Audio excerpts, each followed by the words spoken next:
خوبصورت لمحہ ہوتا ہے نا، جب آپ نماز سے فارغ ہو کر کسی تسلی کی امید پر اپنا قرآن کھولتے ہیں اور ایک آیت پر آپ کی نظر پڑتی ہے، تھوڑی دیر پہلے تھمنے والے آنسو پھر سے بہنے لگتے ہیں، جس وجہ سے آپ جائے نماز پر تکلیف میں اپنے اللہ کے سامنے روئے تھے، اب اسی بات کی تسلی قرآن کی آیتوں میں آپ کے سامنے ہوتی ہے۔ آپ کو لگتا ہے قرآن آپ سے باتیں کر رہا ہے، آپ کا رب آپ کو جواب دے رہا ہے۔ دنیا کا انتہائی خوبصورت احساس ہوتا ہے۔ قرآن پاک ایک ایسا ساتھی ہے جو سکون کے خزانے دیتا ہے۔ عزتیں انسان کا مقدر بن جاتی ہیں، انسان سے ایسا گناہ چھڑوا دیتا ہے جو اس کے لیے چھوڑنا بہت مشکل ہوتا ہے۔ دل نرم ہو جاتا ہے کہ حق بات قبول کرنے والا دل مل جاتا ہے۔ انسان کے اعمال، افکار، سب لفظ اللہ سے شروع ہوتے ہیں اور لفظ اللہ پر ہی آخر ہونے لگتے ہیں۔ صرف یہاں تک ہی نہیں، انسان کو ماضی کا متضاد بنا دیتا ہے۔ جب ہم تنہا ہوتے ہیں نا، تب ہمارے پاس دو راستے ہوتے ہیں، ایک نفس کی بات مان لیں یا پھر اللہ کی۔ تنہائی میں ہم گناہ بھی کر سکتے ہیں یا عبادت بھی، ہم تھوڑی دیر کی لذت بھی پا سکتے ہیں یا ذکر اللہ سے سکون بھی، ہم کسی گناہ کے لیے بھی رو سکتے یا پھر اللہ کی یاد میں بھی آنسو بہا سکتے ہیں۔ ہمیں لگتا ہے کہ ہم اکیلے ہیں، مگر وہ ذات تو دیکھ رہی ہے نا۔ اس خالق کو پتہ ہے کون تنہائیوں کو گناہ سے بھر رہا اور کون نیکیوں سے بھر رہا، کون اس کی ناراضگیاں مول لے رہا اور کون رضا مانگ رہا، کون اللہ کے سامنے کھڑے ہونے سے ڈر رہا اور کون نہیں۔ ایک بزرگ کہتے تھے کہ اگر اپنا ایمان کا لیول چیک کرنا ہے تو اپنی تنہائیوں کو دیکھو کہ کیا کر رہے ہو۔ تنہائی پاک کر لو تو اللہ کی محبت اور رضا پالو گے۔ دنیا کا نہ ملنا، محبتوں کا کھو جانا، لوگوں کا بدل جانا، یہ سب اب میرے لیے معنی نہیں رکھتا، کیونکہ مجھے اللہ تعالیٰ نے اپنی محبت سے نواز دیا ہے۔ الحمدللہ میں نے مومن بننے کا سفر چنا ہے۔ مومن ایک ایسا درخت ہوتا ہے جو ہمیشہ گھنا رہتا ہے، ہر موسم میں فائدہ دینے والا ہوتا ہے، پھر چاہے لوگ بدل جائیں، اس کا دل دکھائیں یا زندگی میں آئیں یا جائیں، ان سب سے اسے مطلب نہیں ہوتا۔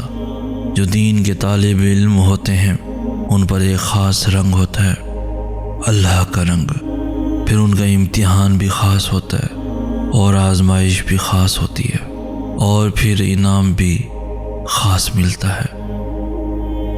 میری امی رات دیر تک قرآن پاک پڑھا کرتی ہیں۔ میں سوچتا تھا کہ امی رات بھر بغیر کسی تھکن و پریشانی کے قرآن پاک کیسے پڑھ لیا کرتی ہیں، لیکن میں نے جب ان لوگوں کو دیکھا جو رات بھر موبائل میں مشغول رہتے ہیں تو میرا تعجب دور ہو گیا اور میں جان گیا کہ جب دل کسی چیز سے محبت کر بیٹھتا ہے تو وہ چیز آسان ہو جاتی ہے۔ انسان کی فطرت ہے کہ اس کا دل بھر جاتا ہے، لوگ اس کے دل سے اتر جاتے ہیں یا پھر دل سے نکال دیے جاتے ہیں۔ حقیقت تو یہ ہے کہ انسان ہمیشہ کے لیے نایاب نہیں رہتا اور نہ ہی کسی کے دل میں ہمیشہ کے لیے قیام کر سکتا ہے۔ یہاں لوگ مرنے والوں پر دو آنسو بہا کر پھر سے اپنی زندگیوں میں مگن ہو جاتے ہیں اور تم چاہتے ہو کہ تم لوگوں کی زندگی میں خود کو ضروری پاؤ، جبکہ محض ایک ضرورت کی طرح استعمال کیے جاتے ہو۔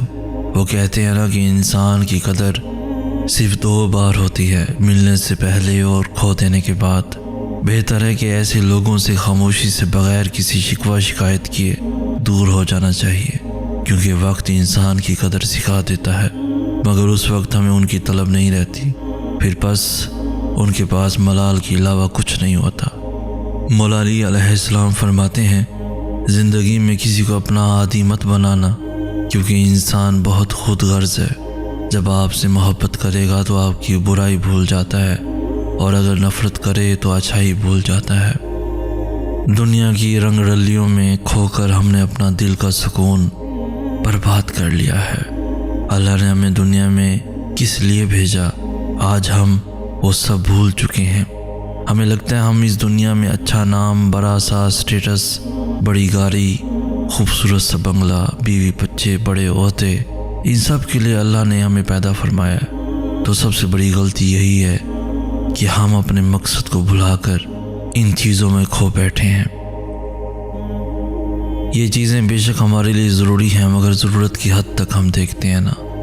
کشتی جب تک پانی کے اوپر چل رہی ہوتی ہے وہ بالکل صحیح چلتی ہے، جب پانی کشتی کے اندر آ جاتا ہے تو کشتی کو ڈبو دیتا ہے۔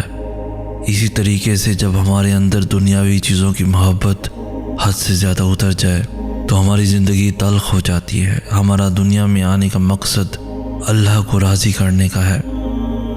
رونے سے انسان کمزور ہو جاتا ہے کیا؟ لوگوں میں مذاق بن جاتا ہے۔ رونے سے تو حالات نہیں بدلتے پیارے۔ اور بہت سے ایسے تانے اور فضول باتیں سنو، انسان اپنے جذبات دل میں دفن کر کے تو اندر سے ختم ہو جاتا ہے۔ دل پہ اتنا بوجھ کیسے اٹھائے پھرتے ہو ایسے؟